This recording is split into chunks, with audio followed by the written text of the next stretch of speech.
Assalamualaikum warahmatullahi wabarakatuh. Waalaikumsalam warahmatullahi wabarakatuh. Ya, apa kabar anak-anak? Baik, Bu.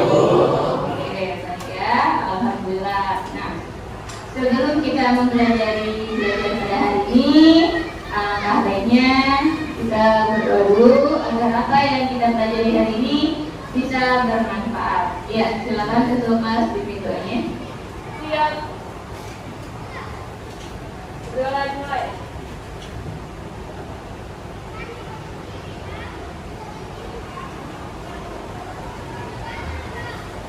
Doa memberi salam. Assalamualaikum warahmatullahi wabarakatuh.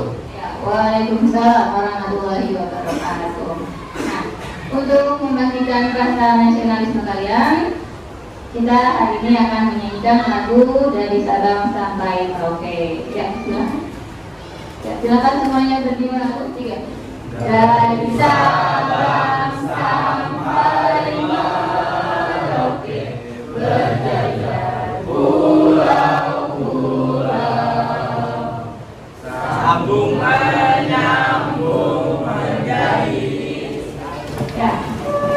Hari ini Ibu akan mengabsensi kalian satu persatu. Hadir, Bu. Oke. Jauh ini Hadir, Bu. Alhamdulillah hari ini hadir semua ya. Oke. Ya. Minggu lalu kita telah belajar tentang materi PPKN. Ya, siapa yang masih ingat minggu lalu itu kita belajar tentang apa? Ya, sebentar ya. Sebentar. Biar suaranya jelas semua mendengarnya. Di minggu kemarin kita membahas tentang sistem dan dinamika demokrasi di Indonesia. Oke, ya, tentang sistem dan dinamika demokrasi di Indonesia. Ya, siapa yang bisa menjelaskan pengertian demokrasi itu apa dan bagaimana? Ya, sebentar ya. Kalau kamu jelaskan, suaranya agak besar. Demokrasi menurut Abraham Lincoln yaitu demokrasi dari rakyat, oleh rakyat, dan untuk rakyat. Dan demokrasi yang kita gunakan saat ini yaitu demokrasi Pancasila. Ya, benar ya.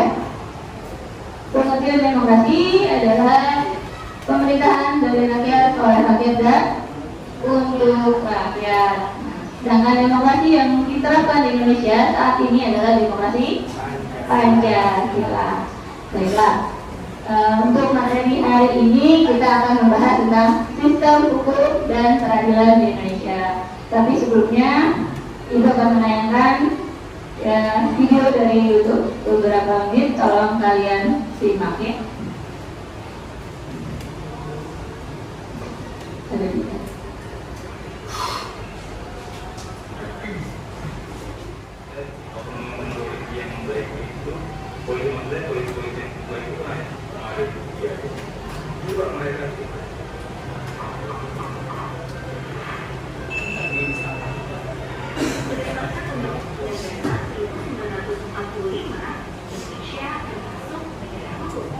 Maksudnya bahwa segala sesuatu permasalahan di Indonesia dapat diselesaikan dengan jalur hukum. Hal itu seperti yang tercantum dalam Undang-Undang Dasar 1945 Pasal 28D ayat 1 yang bunyinya setiap orang berhak atas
Iya, oke.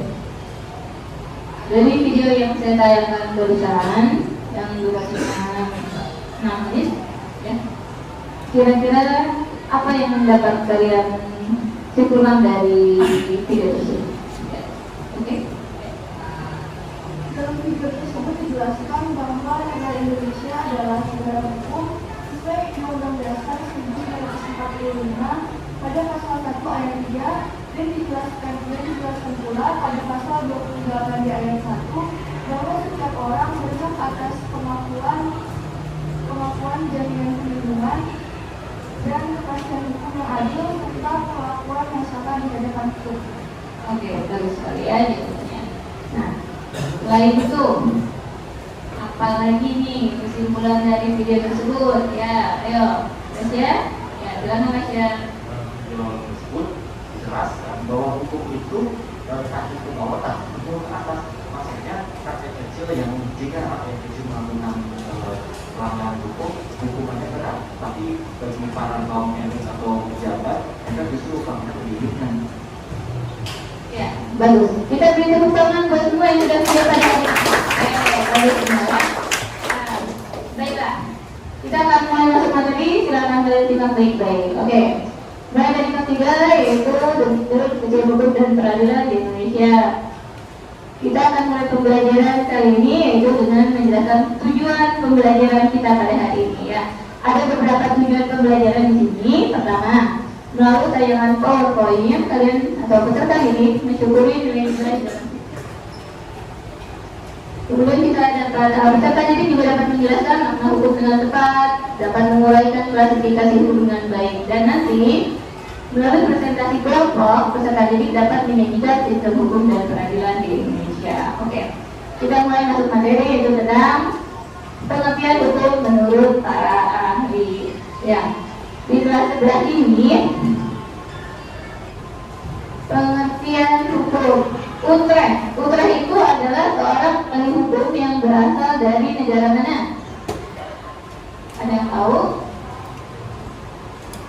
Belanda. Ya. Bagian besar materi hukum di Indonesia itu berasal dari Belanda ya. Menurut Utrecht, hukum adalah himpunan petunjuk hidup baik perintah atau larangan yang mengatur tata tertib dalam suatu masyarakat.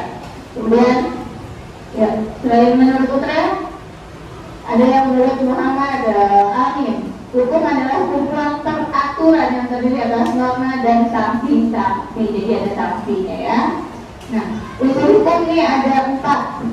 Pertama, peraturan mengenai tingkah laku manusia. Jadi yang dibahas adalah tentang manusia.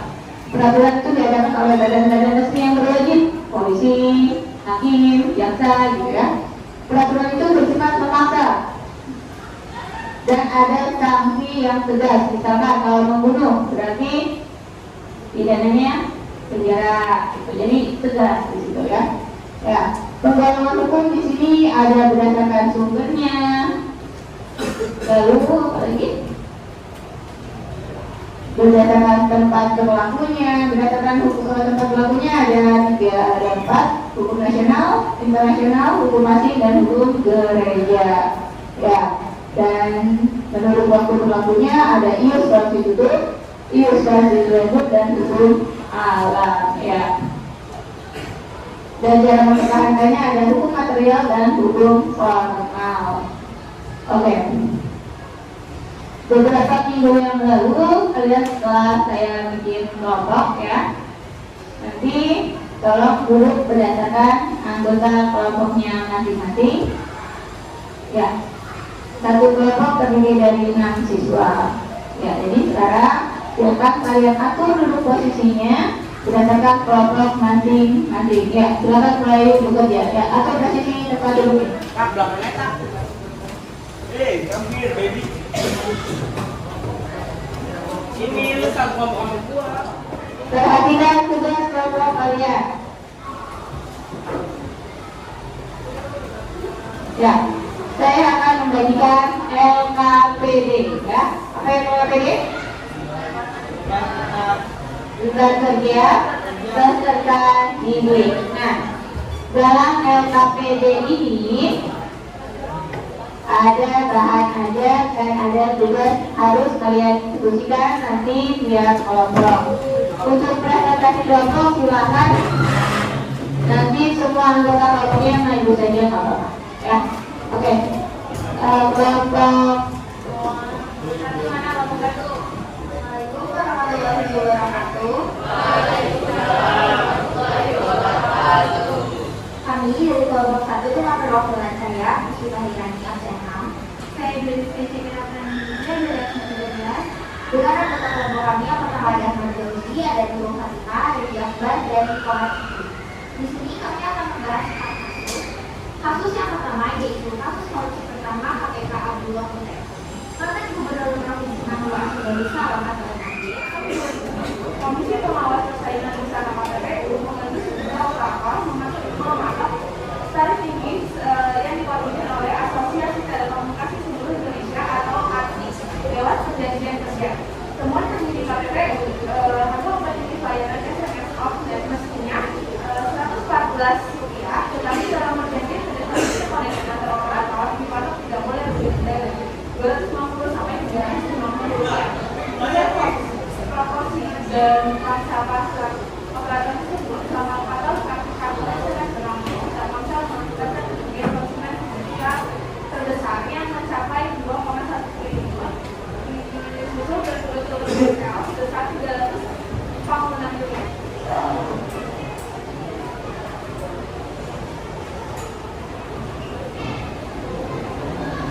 Dan kira-kira kalau asal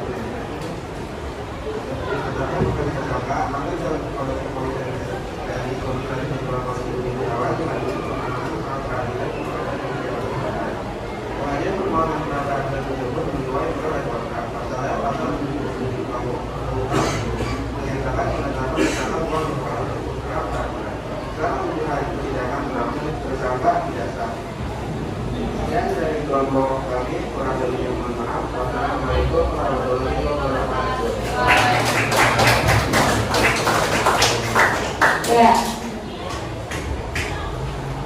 Ya, kelompok 1 sampai 6 sudah selesai untuk mempresentasikan hasil kerjanya. Kita akan beri aplaus buat kita semuanya. Oke, ya, terima kasih.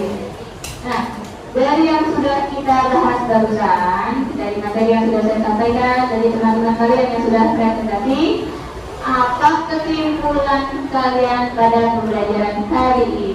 Ya, siapa yang mau menjelaskan kesimpulan dari pelajaran hari ini? Kesimpulan dari yang kita pelajari hari ini, kita mempelajari tentang hukum. Hukum itu adalah aturan yang Oke, ya bagus. Nah, saya tambahkan sedikit. Kalau dalam hukum itu ada sanksi buat yang melanggar. Oke, ya pembelajaran kita hari ini sudah hampir selesai. Bagaimana menurut kalian belajar hari ini?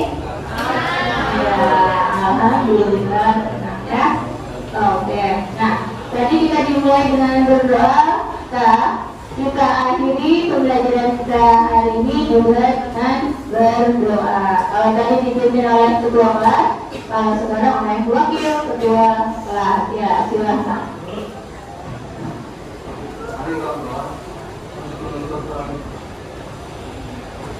Mari kawan-kawan, untuk pembelajaran pada hari ini kita berdoa.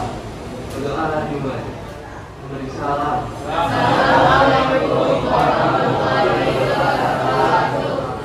Ya, terima kasih buat semuanya. Sampai jumpa minggu depan. Kita akan ucapkan Assalamualaikum warahmatullahi wabarakatuh.